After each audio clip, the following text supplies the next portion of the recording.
Yo, Bakayalo Kono Yalo. Et oui, on se retrouve pour parler de rapport de puissance. Oui, la puissance, comme tu peux le savoir. Il y a pas mal de gens qui ont déjà proposé leur vision de la puissance. Et il est temps maintenant que je vous propose la mienne, qui est à peu près différente de celle des autres. Et à la fois, il y a des ressemblances parce que forcément, on parle de One Piece. Chacun voit d'une certaine façon et d'autres non. Mais quoi qu'il en advienne, surtout, pas d'insultes, pas de menaces de mort, chacun a sa propre vision. On n'est que dans One Piece, c'est juste un manga, les gars, souriez, rigolez, on est là pour rigoler, donc voilà. Alors, je vais vous expliquer un peu mes rapports de puissance, comment je vois les choses, et bien évidemment, je n'ai pas la science infuse, il se peut très bien que je me trompe, donc let's go, c'est parti. Alors, pour moi déjà, un équipage Yonko égale à la marine. Ce qu'on avait vu par rapport aux trois pouvoirs. Donc j'avais fait une vidéo par rapport à la géopolitique. Et pourquoi c'est égal? Parce qu'on a à peu près la même architecture dans les deux cas. Alors on va regarder un peu comment ça se présente au niveau d'un Yonko, notamment par rapport à Kaido. On va prendre l'exemple de Kaido tout simplement. Hop, on a tout d'abord un Yonko tout en haut de la pyramide qui est plus puissant que tous les autres. Il s'agit donc de Kaido, bien évidemment, le plus puissant, celui qui domine et qui gouverne tous les autres. En dessous, on a les trois premiers commandants. Donc là, on a King, Queen et Jack. Bien évidemment, quand je dis le niveau 3 des troisièmes commandants, c'est-à-dire que tu en as un qui est forcément plus puissant que les autres. Tu as King qui est forcément plus puissant que Queen. Et Queen est plus puissant que Jack. Voilà, il y a un classement à l'intérieur même de cette tier list, on va dire, cette grosse catégorie, parce qu'on parle de puissance globale. Puissance globale signifie qu'on est dans un intervalle de puissance. On voit ça d'un point de vue macro. Et donc en dessous, tu as les commandants. Donc on regroupe un peu tous les autres commandants qui sont plus faibles. Mais en gros, voilà. T'as le principal, c'est le Yonko. Bien évidemment, il y en a d'autres qui disent oui, mais chaque Yonko ne s'égale pas. Oui, évidemment, on parle de puissance globale, je le répète. Barbe Blanche est plus fort que Big Mom. Mais là, on représente ça globalement. Voilà, il y a quand même quelques petites différences entre les différents Yonko, mais globalement, ça s'équivaut. Regardons un peu la marine pour moi, et c'est là qu'il y a pas mal de gens qui vont péter un câble parce qu'ils ne seront pas d'accord. Pour moi, ça se présente comme ça. Donc, tu as un vice-amiral qui est en dessous. Ensuite, tu as un amiral. Donc, à l'époque de Marineford, tu avais Akainu, Aokiji et Kizaru. Maintenant, c'est un peu différent. Tu as l'homme plante, Kizaru et l'homme aveugle là. Et tu as un amiral en chef qui est supérieur aux autres pour moi. Donc il y en a qui vont revenir sur le fameux débat. Oui, mais Aokiji, il a fait 10 jours de combat avec Akainu. Ils sont à égalité normalement, ils sont toujours au niveau amiral. Effectivement, ça a duré 10 jours. Pour moi, ils étaient vraiment de même puissance. Après, pourquoi Akainu s'est démarqué? Il y a plein de gens qui vont me dire oui, mais il est trop vieux pour évoluer et tout. Moi, je pense qu'il a évolué. On le saura bien plus tard. Mais pour moi, s'il est devenu amiral en chef, pour moi, il a power up. Il a eu une évolution et c'est pour ça qu'ensuite, il a réussi à battre Aokiji. Parce que normalement, c'était censé durer beaucoup plus longtemps et finir en ex-aequo en plus. De genre, il y en a un qui aurait dû reporter le combat, bah oui, qui est égalité comme ça, tchac tchac tchac tchac, Vista, mais oui, Vista avec Mihawk, c'est ça l'égalité parfaite. C'est jusqu'à qu'il y en a un qui reporte. Or là, il n'y a pas eu de personne qui a reporté, c'est Aokiji qui a commencé à se faire battre parce qu'il y en a un pour moi qui a évolué. Donc voilà, et pour moi en fait, si tu prends les deux architectures là, ça s'équivaut. C'est-à-dire que le niveau Yonko est équivalent au niveau de l'amiral en chef. Le niveau des trois commandants, des trois premiers commandants, est équivalent aux trois amiraux.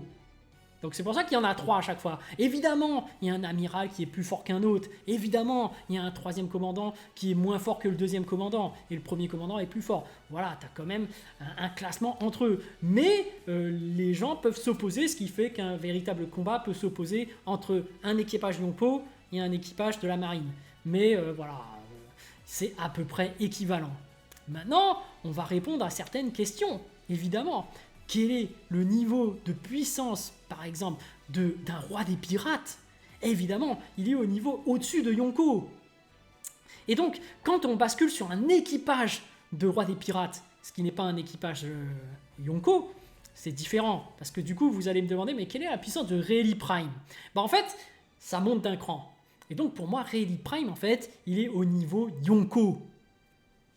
Donc, qu'est-ce que ça signifierait, ça, pour la suite? Oui, on va faire une prédiction pour la suite en même temps, tu tires dans des pas. Et bien, pour moi, pour la suite, il y aura Xebec. Parce qu'il faut que Luffy monte en puissance pour aller au niveau roi des pirates. Et comme Luffy va monter au niveau roi des pirates, ça fait que Sanji et... Non, du moins, Zoro, ouais, bon, on va prendre Sanji aussi, Zoro et Sanji doivent évoluer au niveau Yonko, si tu suis bien mon raisonnement. Donc, si ils doivent évoluer au niveau Yonko, ils doivent battre un Yonko. Alors, qu'est-ce que je prédis pour la suite? C'est simple. C'est que Kaido et Big Mom ne sont pas morts en réalité. Là, il y en a plein qui vont faire « Mais non, mais ils s'en soulèvent encore !» On les a pas vus mourir en clair. Donc pour moi, ils sont toujours en vie, incroyable ou non. Et pendant que là, tu crois qu'ils sont morts, ils vont aller chercher Xebec. Et du coup, ils vont reconstituer l'équipage de Xebec, équipage de Roi des Pirates. Et forcément, le plus puissant, Xebec, donc Roi des Pirates, et ses deux seconds, Big Mom et Kaido. Deux niveaux Yonko, et du coup ça permettrait à Zoro et Sanji d'atteindre le niveau Yonko en le battant. Et donc si Luffy gagne face à Xebec, ça lui permettrait d'avoir le niveau roi des pirates. Donc voilà, ça, une chose est répondue. Ensuite, quel est le niveau de Mihawk et de Shanks? Alors là, il y en a qui vont encore péter des câbles, évidemment, parce que une fois qu'ils auront battu Xebec, oui, à la toute fin, Zoro va dire « C'est bon, j'ai le niveau Yonko, je me sens prêt pour aller défier Mihawk ». Il va quitter l'équipage et du coup, ça finira en troll d'Oda. Parce que la dernière case, ce sera comme je l'ai dit et je le répète, il va se perdre. Et comme il va se perdre, du coup, il n'y aura jamais de combat entre Mihawk et Zoro. Tu ne sauras jamais quelle est sa véritable puissance. Donc là, tu l'as mal. Et donc, il y a des gens aussi qui disent qu'il y aura forcément un combat entre Shanks et Luffy. Et moi, je dis que non, tout simplement, parce que juste à la fin, ils auront trouvé le One Piece. Qu'est-ce que c'est le One Piece? Je le répète, c'est le chapeau de paille qui n'est autre que le symbole du voyage, voilà, de l'enthousiasme, de l'aventure, du rêve de faire le tour du monde. Et forcément, il va retrouver Shanks sur sa ville natale, les deux vont rigoler, vont raconter leur histoire par rapport à ce qu'ils ont vécu. Et là, à ce moment-là, ils verront un nouvel enfant arriver qui voudra devenir le roi des pirates. Et là, ça y est, il va prendre le chapeau de paille, tac, il va le donner au prochain. Et donc, ce sera à lui de faire cette nouvelle aventure. Mais si on analyse artistiquement ce que ça signifie, ça voudrait dire que, en fait, Shanks regardait Luffy avec une mise en abîme.